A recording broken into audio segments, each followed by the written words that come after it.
ദൈവനാമം മഹത്വപ്പെടുമാറാകട്ടെ. കർത്താവായ യേശു ക്രിസ്തുവിൻ്റെ പരിശുദ്ധമായ നാമത്തിൽ നിങ്ങൾക്ക് എല്ലാവർക്കും എൻ്റെ വിനീതമായ സ്നേഹവന്ദനം. പത്രോസ്ലീഹായുടെ ഒന്നാമത്തെ ലേഖനം 5-ാം അധ്യായം 4 മുതൽ 11 വരെയുള്ളതായ വാക്യങ്ങൾ നമുക്ക് വായിച്ചു കേൾക്കാം. എന്നാൽ ഇടയശ്രേഷ്ഠൻ പ്രത്യക്ഷനാകുമ്പോൾ നിങ്ങൾ തേജസ്സിന്റെ വാടാത്ത കിരീടം പ്രാപിക്കും. അവണ്ണം ഇളയവരെ മൂപ്പന്മാർക്ക് കീഴടങ്ങുവിൻ. എല്ലാവരും തമ്മിൽ തമ്മിൽ കീഴടങ്ങി താഴ്മ ധരിച്ചുകൊള്ളുവിൻ. ദൈവം നെഗളികളോട് എതിർത്ത് നിൽക്കുന്നു, താഴ്മയുള്ളവർക്കോ കൃപ നൽകുന്നു. അതുകൊണ്ട് അവൻ തക്ക സമയത്ത് നിങ്ങളെ ഉയർത്തുവാൻ ദൈവത്തിൻ്റെ ബലമുള്ള കൈക്കീഴെ താണിരിപ്പിൻ. അവൻ നിങ്ങൾക്കായി കരുതുന്നതാകിയാൽ നിങ്ങളുടെ സകല ചിന്താകുലവും അവൻ്റെ മേൽ ഇട്ടുകൊള്ളുവിൻ. നിർമ്മതരായിരിപ്പീൻ, ഉണർന്നിരിപ്പീൻ. നിങ്ങളുടെ പ്രതിയോഗിയായ പിശാച് അലർന്ന സിംഹം എന്ന പോലെ ആരെ വിഴുങ്ങേണ്ടിവെന്ന് തിരിഞ്ഞ് ചുറ്റി നടക്കുന്നു. ലോകത്തിൽ നിങ്ങൾക്കുള്ള സഹോദരവർഗത്തിന് ആവക കഷ്ടപ്പാടുകൾ തന്നെ പൂർത്തിയായി വരുന്നു എന്നറിഞ്ഞ് വിശ്വാസ സ്ഥിരതയുള്ളവരായി അവനോട് എതിർത്ത് നിൽപ്പീൻ. എന്നാൽ അല്പകാലത്തേക്ക് കഷ്ടം സഹിക്കുന്ന നിങ്ങളെ ക്രിസ്തുവിൽ തൻ്റെ നിത്യ തേജസ്സിനായി വിളിച്ചിരിക്കുന്ന സർവകൃപാലുവായ ദൈവം തന്നെ യഥാസ്ഥാനപ്പെടുത്തി ഉറപ്പിച്ച് ശക്തീകരിക്കും. ബലം എന്നേക്കും അവനുള്ളത്. ആമേൻ. പത്രോസ്ലീഹ വളരെ വ്യക്തമായി പറഞ്ഞു തരുന്ന 6 കാര്യങ്ങൾ, ക്രിസ്തീയ ജീവിതത്തിൻ്റെ 6 പ്രമാണങ്ങൾ, 6 ലോസ് ഓഫ് ക്രിസ്ത്യൻ ലൈഫ്. ഈ 6 പ്രമാണങ്ങൾ പാലിച്ചാൽ നമുക്ക് എന്ത് കിട്ടും? 4-ാമത്തെ വാക്യം പത്രോസ്ലീഹ എന്താണ് പറയുന്നത്? എന്നാൽ ഇടയശ്രേഷ്ഠൻ പ്രത്യക്ഷനാകുമ്പോൾ, കർത്താവായ യേശുക്രിസ്തു രണ്ടാമത് വരുമ്പോൾ മധ്യാകാശത്തിൽ നമുക്ക് വേണ്ടി പ്രത്യക്ഷപ്പെടുമ്പോൾ നിങ്ങൾ തേജസ്സിന്റെ വാടാത്ത കിരീടം പ്രാപിക്കും. ഓ, ദൈവത്തിന് സ്തോത്രം! ആരെല്ലാം ആഗ്രഹത്തോടെ ഇത് കേട്ടുകൊണ്ടിരിക്കുന്നുണ്ട്? കർത്താവായ യേശുക്രിസ്തു രണ്ടാമത്തെ വരവിൽ നിങ്ങൾ പ്രത്യാശയോടെ വിശ്വസിക്കുന്നുണ്ടോ? പാറക്കലീത്ത വാടാത്തൊരു കിരീടം എനിക്ക് വേണ്ടി മെടയുന്നു എന്നുള്ള വ്യക്തമായ ബോധ്യവും വിശ്വാസവും അംഗീകാരവും നിങ്ങൾക്കുണ്ടോ? നിത്യനരകത്തിലെ കെടാത്ത തീപ്പൊയ്കയിൽ നശിച്ചു പോകാതെ സ്വർഗരാജ്യത്തിന്റെ സന്തോഷത്തിന് മണവറയിൽ വാടാത്ത കിരീടം ചൂടിക്കൊണ്ട് ദൈവത്തെ മഹത്വീകരിക്കുവാൻ നിങ്ങൾക്ക് കൊതിയുണ്ടോ? ഈ 6 പ്രമാണങ്ങൾ ജീവിതത്തിൽ പ്രാവർത്തികമായിരിക്കണം. ഏതെല്ലാമാണ് ഈ 6 പ്രമാണങ്ങൾ? ദൈവത്തിന് കീഴടങ്ങി താഴ്മ ധരിച്ചുകൊള്ളുവീൻ. സകല ചിന്താകുലവും അവൻ്റെ മേൽ ഇട്ടുകൊള്ളുവീൻ. നിർമ്മതരായിരിപ്പീൻ, ഉണർന്നിരിപ്പീൻ, വിശ്വാസത്തിൽ സ്ഥിരതയുള്ളവരായിരിപ്പീൻ, പ്രത്യാശയുള്ളവരായിരിപ്പീൻ. മനോഹരമായ 6 പ്രമാണങ്ങൾ. കഴിഞ്ഞ പ്രാവശ്യം നാം 3 എണ്ണം ധ്യാനിക്കുകയുണ്ടായി, ചിന്തിക്കുകയുണ്ടായി. താഴ്മ ധരിച്ച് കീഴടങ്ങിയിരിക്കണം എന്നുള്ളതായ പ്രമാണം, സകല ചിന്താകുലവും അവൻ്റെ മേൽ ഇട്ടുകൊള്ളുവീൻ എന്നുള്ള വിശ്വാസത്തിൻ്റെ അടിസ്ഥാന പ്രമാണം, 3 നിർമ്മതരായിരിപ്പീൻ. ഇന്ന് നമ്മൾ ധ്യാനിക്കാൻ പോകുന്ന 4-ാമത്തെ കാര്യമാണ് ഉണർന്നിരിപ്പീൻ. ഉണർന്നിരിപ്പീൻ. ദൈവമക്കളെ, ആരെയാണ് ഉണർത്തുന്നത്? ഉറങ്ങിക്കിടക്കുന്നവരെയാണ്, മയങ്ങിക്കിടക്കുന്നവരെയാണ്, ചാവാറായ ശേഷിപ്പുകളെയാണ്. ദൈവത്തിന് സ്തോത്രം.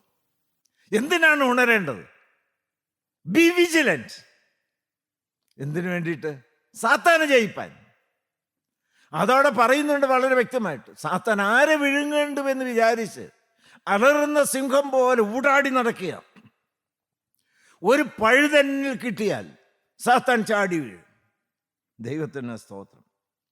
അതുകൊണ്ട് പത്രോസ്ലീഹായിൽ കൂടി വളരെ വ്യക്തമായി പരിശുദ്ധാത്മാവ് ഉണർവിൻ്റെ സന്ദേശം തരികയാണ്. B vigilant, B conscious. എല്ലാ സമയത്തും നമ്മൾ ഉണർന്ന് കരുതലോടെ ഇരിക്കേണ്ടവരാണ്. കാരണം എന്താണെന്നറിയാമോ? 8-ാമത്തെ വാക്യം ഒന്നുകൂടെ വായിച്ചേ. നിർമ്മതരായിരിപ്പീൻ, ഉണർന്നിരിപ്പീൻ. നിങ്ങളുടെ പ്രതിയോഗിയായ പിശാച് അലർന്ന സിംഹം എന്ന പോലെ ആരെ വിഴുങ്ങേണ്ടി വന്ന് തിരിഞ്ഞ് ചുറ്റി നടക്കുന്നു. ഉണർന്നിരിക്കുന്നതായ ഒരു പൈശാചിക ശക്തിയുണ്ട്. എവിടെയെങ്കിലും ഒരു ബലഹീനത കണ്ടാൽ അവിടെ ചാടി വീണ് അവനെ നിത്യനാശത്തിലേക്ക് കൊണ്ടുപോകാൻ ഉണർന്ന് കാത്തു നോക്കിയിരിക്കുന്ന, വിജിലന്റ് ആയിരിക്കുന്ന, ഉണർന്ന് പ്രവർത്തിക്കുന്നതായ ഒരു പൈശാചിക ശക്തിയുണ്ട്. ദൈവത്തിന് സ്തോത്രം. അതുകൊണ്ടാണ് പൗലോസ് എഫേസ്യർക്കെഴുതിയ ലേഖനം 5-ാം അധ്യായത്തിന്റെ 14-ാമത്തെ വാക്യത്തിൽ നമുക്കൊരു താക്കീത് തരുന്നുണ്ട്. അതുകൊണ്ട് ഉറങ്ങുന്നവനെ ഉണർന്ന് മരിച്ചവരുടെ ഇടയിൽ നിന്ന് എഴുന്നേൽക്ക. ചത്ത് കിടക്കുന്ന പോലെ കിടക്കരുത്. ഈ സന്ദേശം നിങ്ങളെ തൊട്ട് ഉണർത്തുന്നതായിരിക്കണം. എന്നെ നിങ്ങൾ കാണണ്ട. ഏലിയാവ് മയങ്ങിക്കിടക്കുന്ന സമയത്ത്, നിരാശയിൽ കൂപ്പുകുത്തി കിടക്കുന്ന സമയത്ത് വന്ന് ഉണർത്തിയതായി ദൈവത്തിൻ്റെ പരിശുദ്ധാത്മാവ് എഴുന്നേറ്റ് പ്രകാശിക്കുവാൻ വളരെ വ്യക്തമായി നിങ്ങളെ ഉണർത്തുന്നതായ ആഹ്വാനം ചെയ്യുന്ന സമയമാണ്. പത്രോസിനെയൊക്കെ വളരെ വ്യക്തമായിട്ട് അറിയാം. ഗെത്സമന തോട്ടത്തിൽ വെച്ച് ഉണരാതെ ഉറങ്ങിപ്പോയതിൻ്റെ തിക്തമായ ചില അനുഭവങ്ങൾ. കർത്താവായ യേശുക്രിസ്തു രക്തം വലിയ തുള്ളി ചോര പോലെ വാർന്നൊലിച്ച് ഗെത്സമനയിൽ മുട്ടുമടക്കി ഹൃദയം പകരുന്ന സമയം തൻ്റെ പ്രിയപ്പെട്ട ശിഷ്യന്മാരോട് കെഞ്ചി അപേക്ഷിച്ച്, നിങ്ങൾ എനിക്ക് വേണ്ടി ഉണർന്നിരുന്ന് പ്രാർത്ഥിപ്പീനെന്ന്. 1, 2, 3 പ്രാവശ്യം കർത്താവ് നോക്കുമ്പോൾ അവരെല്ലാം മറന്ന് ഉറങ്ങുകയാണ്. പ്രാണപ്രിയനായ കർത്താവായ യേശുക്രിസ്തു അതിവേദനയിൽ രക്തം വാർന്നൊലിച്ച് പ്രാർത്ഥിക്കുമ്പോൾ ഉറങ്ങുന്ന ശിഷ്യന്മാർ. ഉറങ്ങുക എന്ന് പറഞ്ഞാൽ സാഹചര്യം ഒന്നും അറിയുന്നില്ല, ചുറ്റുപാടും എന്ത് നടക്കുന്നു അറിയുന്നില്ല, സാത്താൻ ചുറ്റി നടക്കുന്നത് കാണുന്നില്ല. ഈ വചനം കേൾക്കുന്ന ദൈവമക്കൾ ഇന്ന് ചിലർ ഉണരണം കേട്ടോ. അനേകർ മയക്കത്തിലാണ്, അനേകർ ഉറങ്ങുകയാണ്. ചിലർക്ക് ജീവനുണ്ടെന്ന് പേരുണ്ടെങ്കിലും മരിച്ചവരാണ്, ചിലർ ചാവാറായ ശേഷിപ്പുകളാണ്. പത്രോസ്ലീഹ രംഗം വളരെ വ്യക്തമായി ഓർത്തുകൊണ്ടാണ് ആയിരിക്കണം ഇത് എഴുതുന്നത്. വായിച്ച മത്തായിയുടെ സുവിശേഷം 26-ാം അധ്യായത്തിൻ്റെ 38-ാമത്തെ വാക്യവും 41-ാമത്തെ വാക്യവും. എന്റെ ഉള്ളം മരണവേദന പോലെ അതിദുഃഖമായിരിക്കുന്നു. ഇവിടെ താമസിച്ച് എന്നോടുകൂടെ ഉണർന്നിരിപ്പീൻ. ഇവിടെ താമസിച്ച് എന്നോടുകൂടെ എന്നെ പ്രാർത്ഥനയിൽ ഉണർന്നിരുന്ന് പ്രാർത്ഥിച്ച് സഹായിപ്പീൻ. ദൈവത്തിന് സ്തോത്രം. വേദനയോടെ പറഞ്ഞു. കർത്താവായ യേശുക്രിസ്തു കവിണ് വീണു കിടന്ന് പ്രാർത്ഥിച്ചു. 41-ാമത്തെ വാക്യം വായിച്ച്, പരീക്ഷയിൽ കടപ്പെടാതിരിപ്പാൻ ഉണർന്നിരുന്ന് പ്രാർത്ഥിപ്പീൻ. നിങ്ങൾ ഉറങ്ങുകയാണ് മക്കളെ, പരീക്ഷയിൽ അകപ്പെടാതിരിപ്പാൻ ഉണർന്നിരുന്ന് പ്രാർത്ഥിപ്പീൻ. ആ സന്ദേശം പത്രോസ്ലീഹായി ഉണർത്തി. ആ ഉണർവിൻ്റെ ശക്തിയിൽ ഇന്ന് നമുക്ക് ഈ വചനം തരികയാണ്. അതുകൊണ്ട് വളരെ വ്യക്തമായി ഓർപ്പിക്കുന്നൊരു കാര്യമുണ്ട് കർത്താവ്. നിങ്ങളെല്ലാവരും ഒന്ന് ചെവി തുറന്ന് ചങ്ക് തുറന്ന് കേട്ടേ മക്കളെ. മത്തായിയുടെ സുവിശേഷം 24-ാം അധ്യായം 42-ാമത്തെ വാക്യത്തിൽ ഈ വചനം നിങ്ങൾക്ക് കിട്ടിയിട്ടും നിങ്ങൾ ഉറങ്ങുകയാണെങ്കിൽ വരുന്നതായ ഭവിഷ്യത്ത് വലുതായിരിക്കും, കെടുതി വലുതായിരിക്കും. 24-42. നിങ്ങളുടെ കർത്താവ് ഏത് ദിവസത്തിൽ വരുന്നു എന്ന് നിങ്ങൾ അറിയായകൊണ്ട്, നിങ്ങളുടെ കർത്താവ് ഏത് ദിവസത്തിൽ നിങ്ങളെ ചേർക്കാൻ വരുമെന്ന് നിങ്ങൾ അറിയായകൊണ്ട് ഉണർന്നിരിപ്പീൻ. ഉണർന്നിരിപ്പീൻ. ഈ നിമിഷം വരാമല്ലോ, ഇന്ന് രാത്രി വരാമല്ലോ. ദൈവത്തിന് സ്തോത്രം. അതുകൊണ്ട് ബി വിജിലന്റ്, ഉണർന്ന് കാത്ത് ഒരുങ്ങിയിരിക്കണം നിങ്ങൾ ഓരോരുത്തരും. 25 മത്തായി 25:13 വായിച്ചേ. ആകയാൽ നാളും നാഴികയും നിങ്ങൾ അറിയായകൊണ്ട്, കർത്താവായ യേശുക്രിസ്തു രണ്ടാമത്തെ വരവിന്റെ നാളും നാഴികയും നിങ്ങൾ അറിയായകൊണ്ട് ഉണർന്നിരിപ്പീൻ. ഉണർന്നിരിപ്പീൻ. ദൈവത്തിന് സ്തോത്രം. ഒരു വാക്യം കൂടി വായിക്കാം. വെളിപ്പാട് 3-ാം അധ്യായത്തിന്റെ 3-ാമത്തെ വാക്യത്തിൽ ഇതേ ആശയം തന്നെ വേദപുസ്തകത്തിന്റെ അവസാന ഭാഗത്ത് വളരെ വ്യക്തമായി യോഹന്നാൻ ശ്ലീഹ പറഞ്ഞു ധരിപ്പിക്കുകയാണ്. എന്താണത്? ആകയാൽ നീ പ്രാപിക്കുകയും കേൾക്കുകയും ചെയ്തത് എങ്ങനെയെന്ന് ഓർത്ത് അത് കാത്തുകൊള്ളുകയും മാനസാന്തരപ്പെടുകയും ചെയ്യുക. നീ ഉണരാതിരുന്നാൽ ദൈവമക്കൾ കേട്ട്, ഈ ഉണർവിന്റെ സന്ദേശം കേട്ട് മയങ്ങിക്കിടക്കുന്ന ദൈവമക്കൾ, ഉറങ്ങിക്കിടക്കുന്ന ദൈവമക്കൾ മായാ സ്വപ്നങ്ങൾ കണ്ട്, ദൈവത്തിന് സ്തോത്രം, ഉണരാതിരിക്കുന്ന ദൈവമക്കൾ ഉണർന്നില്ല എങ്കിൽ എന്താണ് സംഭവിക്കുന്നത്? ഞാൻ കള്ളനെ പോലെ വരും. ഏത് നാഴികയ്ക്ക് നിന്റെ മേൽ വരുമെന്ന് നീ അറിയുകയുമില്ല. ദൈവത്തിന് സ്തോത്രം. ദൈവമക്കളെ, ഞാൻ നിങ്ങളോട് വളരെ വിനയത്തോടൊരു കാര്യം ചോദിക്കട്ടെ. ഇന്ന് കർത്താവ് വന്നാൽ, ഈ നിമിഷം കർത്താവ് വന്നാൽ, ഈ വചന ശുശ്രൂഷ തീരുന്നതിന് മുൻപ് കർത്താവ് വന്നാൽ, ഉണർന്നും ഒരുങ്ങിയും ഇരിക്കുന്ന വിശുദ്ധന്മാർ പറന്നു വരുന്ന കൂട്ടത്തിൽ സഹോദര സഹോദരി, ഉറപ്പുണ്ടോ നീയും പറന്നു വീരുമെന്ന്? Hallelujah, hallelujah. ദൈവത്തിന് സ്തോത്രം. എൻ്റെ കർത്താവായ യേശുക്രിസ്തുവിൻ്റെ ഒരു കാന്തശക്തി എന്നെ ആകർഷിക്കുന്നുണ്ട്. എൻ്റെ കാല് പൊങ്ങിപ്പോകുന്ന പോലെ തോന്നുകയാണ്. യേശു രണ്ടാമത് വരുമെന്നുള്ളത് എൻ്റെ ഏറ്റവും വലിയ പ്രത്യാശയാണ്. എൻ്റെ ജീവിതത്തിൽ അവശേഷിക്കുന്ന ഏറ്റവും വലിയ കൊതി. Hallelujah, hallelujah. ഞാൻ അനേക വർഷങ്ങൾ, നീണ്ട വർഷങ്ങൾ ആരെക്കുറിച്ച് വർണ്ണിച്ചോ ആ തേജോമയനായ ദൈവത്തിൻ്റെ മുഖത്തെ തേജസ് എന്ന് മുഖാമുഖം കണ്ട കാൽക്കൽ വീണപത്ത് ഹല്ലേലൂയ പറയണം. അതിനെൻ്റെ കർത്താവിനെ ഒരുക്കിക്കൊണ്ടിരിക്കുന്നു. നല്ല പ്രത്യാശയുണ്ട്, അവൻ എന്നെ കൈവിടുകയില്ല. Hallelujah, hallelujah. ദൈവത്തിന് മഹത്വം, കർത്താവിന് സ്തോത്രം. കൃപയുടെ വാതിലിതാ പൂട്ടുവാൻ തുടങ്ങുന്നു. ദൈവ മക്കളെ, ഒന്ന് ഉണരാമോ? ഒന്ന് എഴുന്നേൽക്കാമോ? മുടിയനായ പുത്രനെ പോലെ ദൈവത്തിൽ നിന്ന് അകന്നു മാറി പാപത്തിൻ്റെ ചെളിക്കുണ്ടിൽ കിടക്കുന്ന ദൈവമക്കളെന്ന് എഴുന്നേറ്റ്, ഞാൻ എഴുന്നേറ്റ് എൻ്റെ അപ്പൻ്റെ അടുക്കലേക്ക് പോകുമെന്ന തീരുമാനത്തിന് കാല് വെക്കാമോ? ഹല്ലേലൂയ. ഇന്ന് മടങ്ങി വരവേണ്ട ദിവസമായി മാറട്ടെ. ഇന്ന് ഉണർവിൻ്റെ ദിവസമായി മാറട്ടെ. ഇന്ന് കർത്താവായി യേശുക്രിസ്തുവിൻ്റെ കാൽക്കൽ വന്ന് വീണ് മാപ്പ് ചോദിച്ച് നിരപ്പാകുന്ന ദിവസമായി മാറട്ടെ. നന്ദിയോടെ സ്തോത്രം. നിർമ്മതരായിരിപ്പീൻ, ഉണർന്നിരിപ്പീൻ, കാരണം സാത്താൻ ഉണർന്നിരിക്കുന്നു. അഞ്ചാമത്തെ കാര്യം എന്താണ്?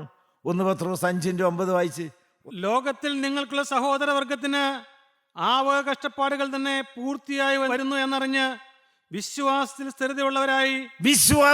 സ്ഥിരതയുള്ളവരായി അവനോട് എതിർത്ത് നിൽപ്പീൻ. ദൈവത്തിന് സ്തോത്രം. ദൈവമക്കളെ, നിങ്ങൾ ഉണർന്നിരിക്കണം. സാത്താൻ ഉണർന്നിരിക്കുന്നു. അതിനുള്ള ഏറ്റവും വലിയ ആയുധം വിശ്വാസമാണ്.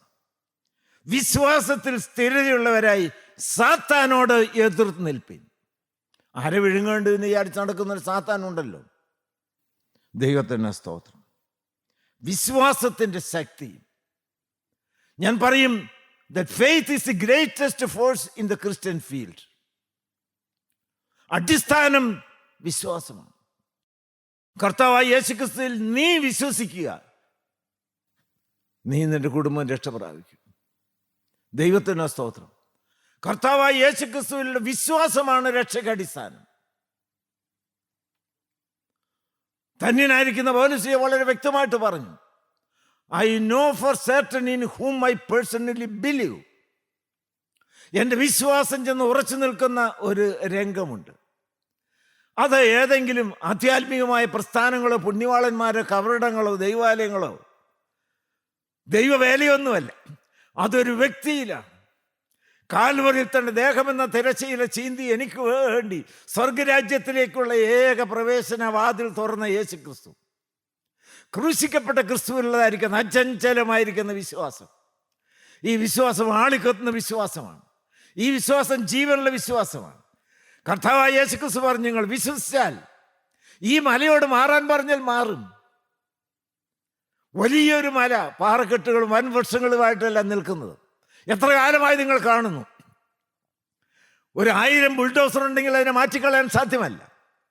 എന്നാൽ പാവപ്പെട്ട ഒരു വിശ്വാസി യേശുവിൻ്റെ നാമത്തിൽ ഈ തടസ്സത്തോട് മാറാൻ പറഞ്ഞാൽ മാറി കടലിൽ ചെന്ന് വീഴുന്ന ശക്തിയുള്ളൊരു ആയുധമാണ് വിശ്വാസം എന്ന് പറയുന്നത്. ലാസർ മരിച്ച് ചീഞ്ഞഴുകി കിടക്കുകയാണ്. കർത്താവായ യേശുക്രിസ്തു വളരെ വ്യക്തമായി മറിയയെയും മാർത്തയെയും ധൈര്യപ്പെടുത്തി, നിങ്ങൾ വിശ്വസിച്ചാൽ ദൈവത്തിൻ്റെ മഹത്വം കാണും. സത്യമാണോ അത്? വിശ്വസിച്ചാൽ ദൈവത്തിൻ്റെ മഹത്വം കാണും.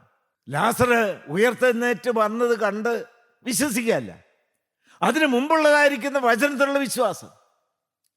ചീഞ്ഞഴുകി കിടക്കുന്നതായ ലാസറിനെ ജീവിപ്പിക്കാൻ ദൈവത്തിന് ശക്തിയുണ്ട് എന്നുള്ളതായ അദമ്യമായ അചഞ്ചലമായ വിശ്വാസം. വിശ്വാസം ഒന്ന് ഏറ്റു പറയാമോ?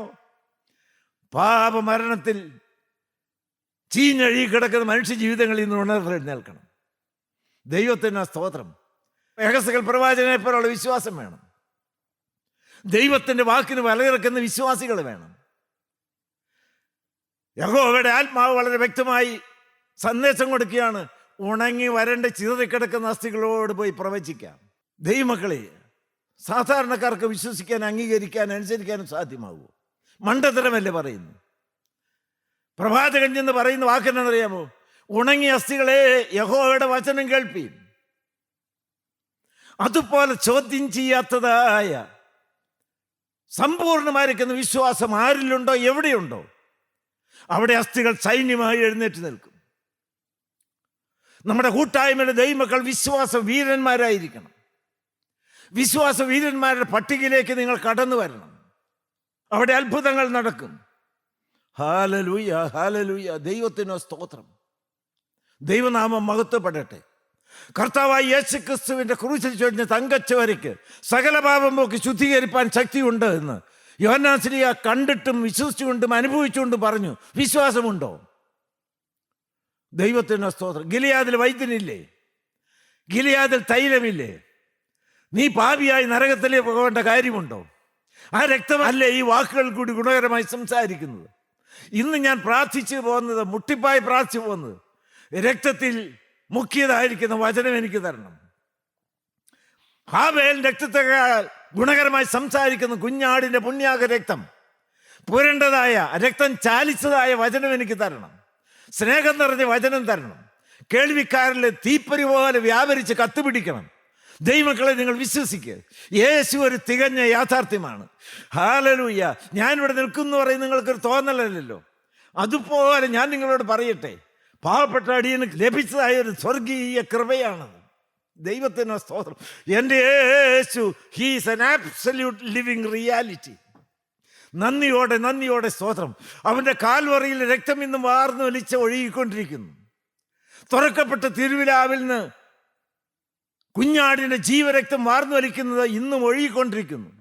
കാരണം ഇന്ന് ഞാൻ പാപിയാണ്. ആ രക്തത്തിന് എൻ്റെ പാപക്കറ കഴുകാൻ മതിയായ ശക്തി ഉണ്ടെന്ന് ഞാൻ വിശ്വസിക്കുന്നു. നിങ്ങളൊന്ന് വിശ്വസിക്കാമോ? മഹത്വം കാണാം. കാൽവറിയിൽ കത്തിതായ സ്നേഹത്തിൻ്റെ തീ ഏത് പച്ചമുട്ടിയായും തീ പിടിപ്പിക്കാൻ ശക്തിയുള്ളതാണ്. നിങ്ങൾക്ക് വിശ്വാസമുണ്ടോ? ഇപ്പോൾ കരിക്കട്ട തീ പിടിക്കും. ഹല്ലേലൂയ. ഈ വചനം കേട്ടതിന് ശേഷം ഒരൊറ്റ വ്യക്തി പോലും ജീവനില്ലാതെ അവിടെ എഴുന്നേറ്റ് പോകരുത്. ദൈവത്തിന് സ്തോത്രം. ആത്മാവ് നമ്മുടെ മധ്യത്തിൽ ഓളമെട്ടിക്കൊണ്ടിരിക്കുകയാണ്. ആത്മാവ് നമ്മുടെ മധ്യത്തിൽ ശക്തിയോടെ വ്യാപരിച്ചുകൊണ്ടിരിക്കുകയാണ്. ദൈവത്തിന് സ്തോത്രം. ഏത് വ്യക്തിക്കും ജീവൻ പ്രാപിക്കാം. നന്ദിയോടെ സ്തോത്രം. അല്പവിശ്വാസം പോരാ. പത്രോസിലേക്ക് ഒരു സമയത്ത് അല്പവിശ്വാസം ഉണ്ടായിരുന്നു. വെള്ളത്തിൻ്റെ മേൽ നടന്നു. കർത്താവായ യേശു ക്രിസ്തു നടക്കുന്നത് കണ്ടു കൊതിവുണ്ട്. യേശു നടക്കുന്ന പോലെ ഞാനും വെള്ളത്തിൻ്റെ മേൽ നടന്ന് നിൻ്റെ അടുക്കലേക്ക് വന്നോട്ടെ, പോരാൻ പറഞ്ഞു. പക്ഷേ പിന്നീട് ഓളവും തിരുമാലും പൊങ്ങിയപ്പോൾ വിശ്വാസം പോയി. കർത്താവായ യേശു ക്രിസ്തു പത്രോസിനെ വിളിക്കുന്നൊരു പേരുണ്ട്, അല്പവിശ്വാസിയെ. അല്പവിശ്വാസിയെ. ദൈവത്തിൻ്റെ മഹത്വം, കർത്താവിന് സ്തോത്രം. ദൈവമക്കളെ, ഞാൻ നിങ്ങളോട് പറയാം, എൻ്റെ മനസ്സകത്ത് തിങ്ങി നിൽക്കുന്നൊരു വിഷയമാണിത്. അവിശ്വാസികളുണ്ട്, അവിശ്വാസമുണ്ട്, അന്ധവിശ്വാസമുണ്ട്. വേദവസം വായിച്ച നമുക്കറിയാം, അല്പവിശ്വാസമുണ്ട്, വലിയ വിശ്വാസമുണ്ട്, വിലയേറിയ വിശ്വാസമുണ്ട്, നിർവ്യാജ വിശ്വാസമുണ്ട്. ദൈവത്തിൻ്റെ മഹത്വം, അതിവിശുദ്ധ വിശ്വാസമുണ്ട്. ഇതിൽ നിങ്ങൾക്ക് ഏതാണുള്ളത്? ദൈവനാമം മഹത്വപ്പെടട്ടെ. ദൈവനാമം മഹത്വപ്പെടട്ടെ. അതിവിശുദ്ധ വിശ്വാസം, ഹല്ലേലൂയ. സിൻസിയർ ഫെയ്ത്ത്, നിർവ്യാജ വിശ്വാസം, hallelujah. A most holy faith, അത് വിശുദ്ധമാണ്. ഹല്ലേലൂയ. ദൈവത്തിൻ്റെ സ്തോത്രം, ദൈവത്തിൻ്റെ സ്തോത്രം. യൂദയുടെ ലേഖനം എടുത്ത്, യൂദയുടെ ലേഖനം 24-25 വായിച്ച്. യൂദയുടെ ലേഖനം ആദ്യം 20 വായിച്ച്. നിങ്ങളോ പ്രിയമുള്ളവരെ, നിങ്ങളുടെ അതിവിശുദ്ധ വിശ്വാസത്തെ ആധാരമാക്കി നിങ്ങൾക്ക് തന്നെ ആത്മീക വർധന വരുത്തിയും ദൈവത്തിന്റെ സ്തോത്രം. 24-25 വായിച്ച്. വീഴാതെ വണ്ണം നിങ്ങളെ സൂക്ഷിച്ച് അതിന്റെ ഗുണമാണത്. തന്റെ മഹിമാ സന്നിധിയിൽ കളങ്കമില്ലാത്തവരായി ആനന്ദത്തോടെ നിർത്തുവാൻ ശക്തിയുള്ളവന് നമ്മുടെ കർത്താവായ യേശു ക്രിസ്തു മുഖാന്തരം നമ്മുടെ രക്ഷിതാവായ ഏകദൈവത്തിന് തന്നെ സർവകാലത്തിന് മുമ്പും ഇപ്പോഴും സദാകാലത്തോളവും തേജസ്സും മഹിമയും ബലവും അധികാരവും ഉണ്ടാകുമാറാകട്ടെ. ആമീൻ. ആരാണത്? അതിവിശുദ്ധ വിശ്വാസം ഉണ്ടെങ്കിൽ, ദി മോസ്റ്റ് ഹോളി ഫെയ്ത്ത്, വീഴാതെ കൊണ്ട് ഞങ്ങളെ സൂക്ഷിക്കും, മഹിമാസന്നിധി നമ്മളെ എത്തിക്കും. നല്ല ഉറപ്പല്ലേ ഇത്? ആത്മീയ ജീവിതം ദൈവമക്കളെ ഒരു ഊഹാപോഹമല്ല. നന്ദിയോടെ സ്തോത്രം. ഒരു വ്യക്തിയിൽ പരിപൂർണമായി വിശ്വാസം അർപ്പിച്ചതാണ്. പൗലോസ് പറഞ്ഞില്ലേ, എൻ്റെ ജീവിതം കർത്താവിന് കൈമാറിയോ അത് സ്വർഗ്ഗ വീട്ടിലെത്തിക്കുന്നവരെയും സൂക്ഷിക്കും. ഹല്ലേലൂയ. നമ്മുടെ നടപ്പ് അങ്ങനെ ആയിരിക്കണം. പൗലോസ് ജീവിതത്തിന് പലപ്പോഴും പറയുന്നത് നടപ്പെന്നാണ്. നടപ്പ് എങ്ങനെയായിരിക്കണം? വിശ്വാസത്തിൻ്റെ കാലടികളായിരിക്കണം. വായിച്ച് 2 കൊരിന്ത്യർ 5-7 വാക്യം. ഇന്ന് മുതൽ നിങ്ങളുടെ കാലടികൾ വിശ്വാസത്തിൻ്റെ കാലടികളായിരിക്കണം. വായിച്ചു. കാഴ്ചയാലല്ല വിശ്വാസത്താലത്രേ ഞങ്ങൾ നടക്കുന്നത്. ഹല്ലേലൂയ. ദൈവത്തിന് വിശ്വാസത്താലത്രേ നിങ്ങൾ നടക്കുന്നത്. ദൈവത്തിന് സ്തോത്രം. യാത്ര ചെയ്യും ഞാൻ ക്രൂശെ നോക്കി യുദ്ധം ചെയ്യും ഞാൻ യേശുവിന ജീവൻ വച്ചിടും